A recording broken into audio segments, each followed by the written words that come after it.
Mesdames, Messieurs, les raisons sont nombreuses pour moi d'être présent à ces assises et surtout de me satisfaire de la tenue d'un événement comme celui-là. Je vais rapidement en évoquer deux. La première est évidemment relative à la pertinence et à l'opportunité d'assises comme celle-ci, centrées sur des problématiques très actuelles, celles liées notamment à la protection des données à caractère personnel. La seconde tient aux relations aussi bien personnelles que professionnelles que j'ai eues dans un passé récent avec le promoteur de ces assises, M. Guy Bessongui, qui a été pendant 3 ans l'un des conseillers techniques, qui auparavant, pendant la même durée, a été conseiller de mon prédécesseur, donc ça fait quand même 6 ans au cabinet du ministère de la Poste et des TIC. Je sais, et j'ai été bien placé pour le savoir, la contribution importante que vous avez eue dans l'élaboration de nos textes, textes en particulier relatifs à l'amélioration de l'environnement réglementaire dans notre pays. Je dois dire que j'ai apprécié notre collaboration et je tenais à vous le dire ici publiquement et vous remercier, vous féliciter pour cela. Mesdames et messieurs, il est aisé de constater que progressivement, mais rapidement et sûrement, les technologies de l'information et de la communication, créatrices de valeur et accélératrices du progrès économique et social, se sont invitées dans notre vie de tous les jours. Ces technologies transforment aujourd'hui d'une façon extraordinaire nos habitudes, notre façon de communiquer, de nous instruire, de commercer, de nous distraire, notre façon de produire, etc., etc. Il s'agit donc pour nos États et pour les opérateurs du secteur des TIC de prendre à leur juste compte le potentiel incommensurable que représentent ces technologies et de valoriser de la meilleure façon ce potentiel en y associant le plus grand nombre de nos concitoyens. Aujourd'hui, tous les pays soucieux d'améliorer la marche de leur économie et d'améliorer les conditions de vie de leur population investissent massivement dans les technologies de l'information et de la communication. Tous ces pays sont en quête d'une plus grande maturité numérique et à cette fin, ils s'engagent dans de vastes plans stratégiques destinés à bâtir les fondements d'une société et d'une économie numérique porteuse de savoir, de confort et de progrès. Pour nos pays, l'accroissement de la maturité numérique ne peut s'envisager sans l'existence d'un réseau d'accès haut débit à la fois robuste et profond, sans des services de contenu orientés vers la création de richesses, sans la démocratisation de l'accès aux terminaux informatiques, notamment PC, tablettes, smartphones, sans la disponibilité de ressources humaines de qualité et d'une véritable expertise nationale en matière de TIC, et sans un environnement légal et réglementaire performant, j'ajouterai rassurant pour les utilisateurs. C'est pour cela que notre stratégie de développement des TIC en Côte d'Ivoire intègre complètement chacun de ces 5 axes. Pour parler plus spécifiquement de l'axe qui nous regroupe ici ce matin, celui donc relatif à l'environnement légal et réglementaire, j'indiquerai que notre pays, il y a peu de temps, 2-3 ans, accusait encore un retard important. Depuis que nous avons commencé à y travailler, je peux assurer que l'environnement s'est beaucoup amélioré. Tous les jours, nous progressons parce que cet environnement fait l'objet d'une attention forte de notre gouvernement et des premières autorités de notre pays. Comme vous le savez, un vaste et ambitieux programme de développement des TIC est mis en œuvre depuis 3 ans exactement, en parfaite cohérence avec la vision du chef de l'État, le président Alassane Ouattara, de faire de notre pays un pays émergent à l'horizon 2020.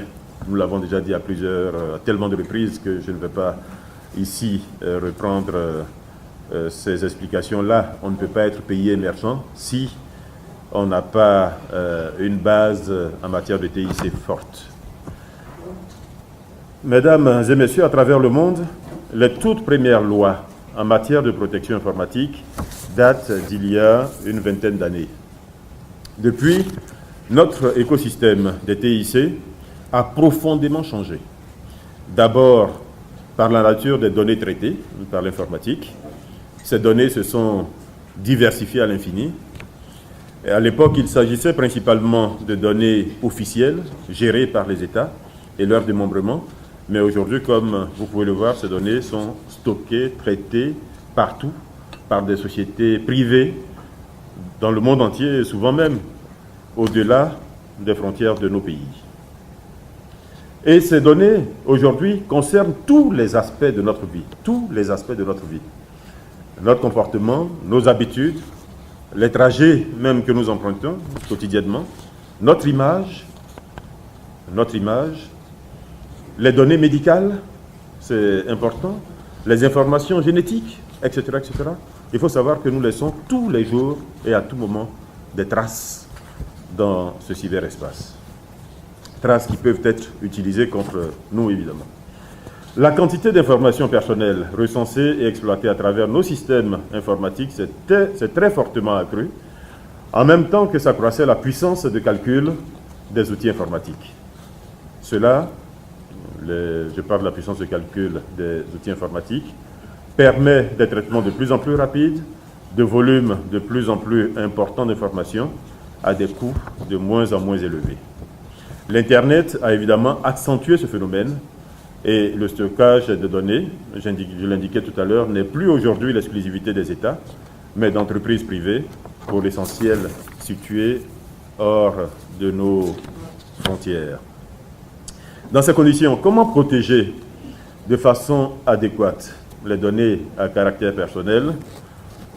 Comment faire en sorte que les utilisateurs de nos systèmes d'information soient rassurés et aillent vers ces TIC, ces technologies de l'information et de la communication, puisque nous les y convions tous les jours? Comment les rassurer si nous ne mettons pas en place des dispositifs qui permettent justement que ces populations, ces utilisateurs-là,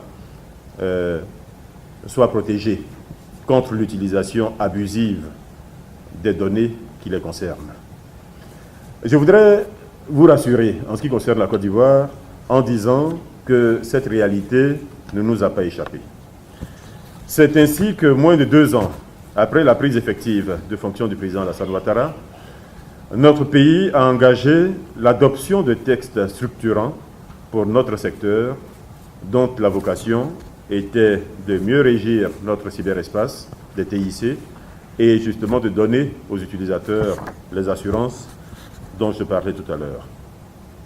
Il s'agit de l'ordonnance relative aux télécommunications TIC du 21 mars 2012, de la loi relative aux transactions électroniques du 30 juillet 2013, de la loi relative à la lutte contre la cybercriminalité du 19 juin 2013 et enfin de la loi relative à la protection des données à caractère personnel du 19 juin 2013. En adoptant ces lois, la volonté clairement affichée de notre pays était de mettre en place un cadre juridique et institutionnel à même d'assurer un développement harmonieux des activités des TIC, tout en assurant une protection efficace des droits des personnes, étant entendu, comme je l'indiquais tout à l'heure, que le développement de ce cyberespace est totalement consubstantiel à la confiance que lui portent les utilisateurs. Cette problématique s'impose à nous plus fortement en ce moment, dans le cadre de la gouvernance électronique qui est mise en œuvre par l'État de Côte d'Ivoire, dans ses aspects santé par exemple, puisque nous avons le projet couverture maladie universelle qui est en train d'être lancé, dans ses aspects éducation, dans ses aspects état civil, dans ses aspects justice, etc., etc. Et nous sommes plutôt heureux d'avoir pris à temps les bonnes décisions. Cela nous permet aujourd'hui donc d'avancer dans ce projet de gouvernance électronique sans trop d'accrocs. Mesdames, Messieurs, notre ambition au cours des 2 prochaines années est de déployer environ 300 services que nous appelons informationnels, donc destinés à donner de l'information sur l'activité du gouvernement, et 200 services transactionnels permettant aux citoyens d'interagir avec l'État, de demander une pièce, de se plaindre, de donner de l'information à des services de l'État, etc. Avec une telle ambition, et au moment même où les services de M-Payment, de e-banking, etc. se développent à une vitesse vertigineuse, nous devons légitimement nous interroger sur les conditions dans lesquelles ces services devront être fournis. Quelles garanties devront être données aux utilisateurs? Je répète la question de tout à l'heure. Et cela va encore plus loin au regard des évolutions technologiques dans le monde. Quelle attitude adopter vis-à-vis du cloud computing? L'État ivoirien doit-il recourir à cette technologie pour la gestion de ces données, pour le stockage de ces données? Le cadre juridique actuel offre-t-il suffisamment de garanties de bonne conservation de ces données dans le nuage, c'est-à-dire dans un endroit quelque part dans le monde, mais que vous ignorez? Le big data, science de données, est à la fois une aubaine dans l'exploitation des masses de données générées par les e-services, mais également, comme vous le savez, une source de risque d'utilisation à mauvais escient des informations que tous les jours nous laissons sur la toile. Donc, source de risque de flicage des utilisateurs, par exemple, des services de TIC. Alors là aussi, comment profiter de cette opportunité, donc du big data, sans encourir les importants risques d'utilisation abusive des données collectées? Comme vous pouvez le voir, eu égard aux nombreuses questions posées par rapport à la protection des données à caractère personnel dans le cyberespace, le ministère de la Poste et des TIC ne peut que se réjouir de l'organisation d'assises comme celle-ci. C'est pour cela que nous sommes là et c'est pour cela que nous serons très attentifs au débat que vous aurez ici. Nous nous intéresserons à tout ce qui sera dit ici sur le big data, sur le cloud computing. Nous nous intéresserons évidemment à ce que vous échangerez sur les problématiques de cybersécurité, sur la monétisation des données à caractère personnel, autre préoccupation, je dois dire, très actuelle. Parce que là aussi, on peut légitimement se poser ces questions-là. Que représentent ces données en valeur? Cette valeur, elle appartient à qui? À celui qui détient, à celui qui produit, au propriétaire même des données, c'est-à-dire à la personne qui est concernée. Et quels sont les intérêts économiques en jeu? Quels sont les risques? Comment ces risques sont-ils pris en compte et traités? Cela me permet, parce que j'ai vu quelques évocations des aspects cybercriminalité, j'en ai moi-même un peu parlé, cela me permet de dire deux mots sur nos vues de ce phénomène en Côte d'Ivoire, de façon probablement à relativiser le regard que nous avons sur la cybercriminalité. La cybercriminalité, je ne vais pas rentrer dans des définitions académiques, mais comme chacun le sait, c'est au minimum déjà l'intrusion sans autorisation dans un réseau, dans des systèmes de traitement informatique. C'est le vol de données à des fins commerciales, d'espionnage, de chantage, peu importe. C'est le fait d'envoyer des spams de façon à perturber un système de traitement. C'est la pédopornographie, donc la mise en scène d'enfants dans des jeux sexuels, etc., etc. Et nous pouvons observer, heureusement, en Côte d'Ivoire, que ces grands thèmes qui aujourd'hui constituent la cybercriminalité ne sont pas l'enjeu. Nos problèmes en Côte d'Ivoire ne viennent pas de l'un ou l'autre de ces sujets-là. Le directeur de l'informatique et des traces technologiques est là dans la salle. Je pense qu'il peut attester que ces problèmes aujourd'hui, ce n'est pas courir après des gens qui rentrent d'une façon non autorisée dans les systèmes, par exemple, d'information des banques en Côte d'Ivoire. Il y a très peu de cas de ce type-là, il n'y en a même pas.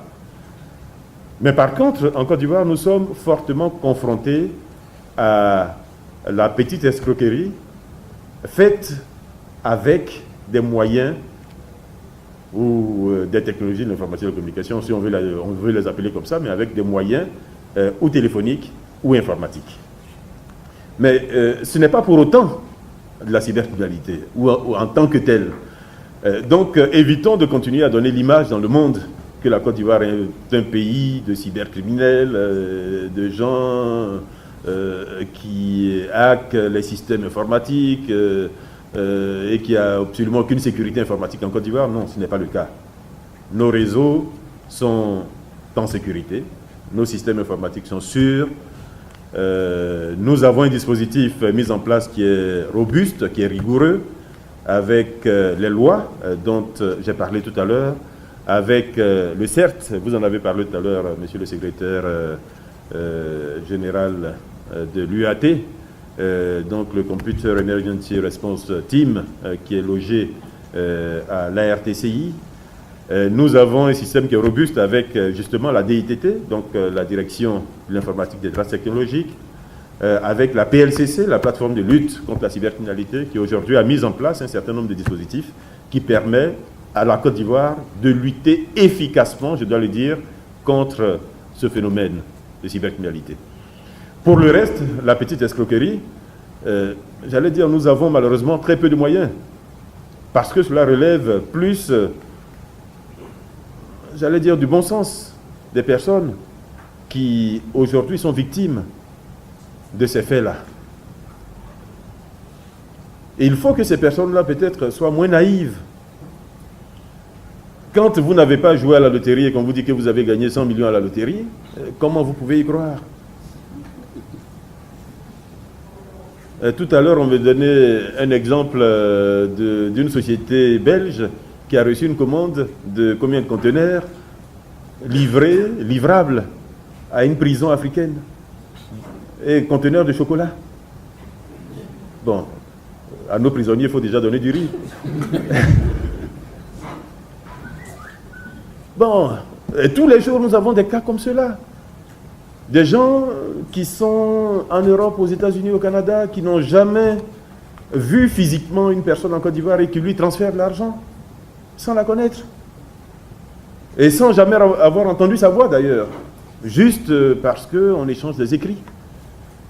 Vous voyez, donc, j'allais dire, les gens abusent certainement de la naïveté d'autres personnes en utilisant les moyens modernes aujourd'hui de communication, qui sont le téléphone et l'informatique, mais ce n'est pas pour autant la cybercriminalité telle qu'elle est définie officiellement, et il y a des juristes dans la salle qui pourront vous en dire plus lors de vos échanges.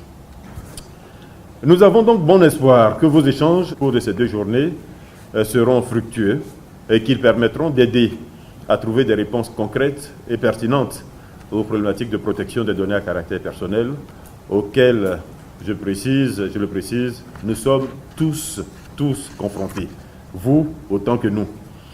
Je voudrais donc, au nom du ministère de la Poste et des TIC, féliciter la société ICT Consulting et son directeur général, M. Guy Bessongui, pour l'initiative heureuse prise, dont les retombées seront sans aucun doute positives pour notre cyberespace et pour notre pays. Je souhaite un réel succès à ces assises et formule d'ores et déjà le vœu que cet événement soit pérennisé dans l'intérêt de nos populations et de notre pays. Bon séjour à Abidjan, à nouveau à nos hôtes venus de l'étranger, et à tous les participants, je souhaite d'avoir au cours de ces 2 journées des échanges fructueux et enrichissants.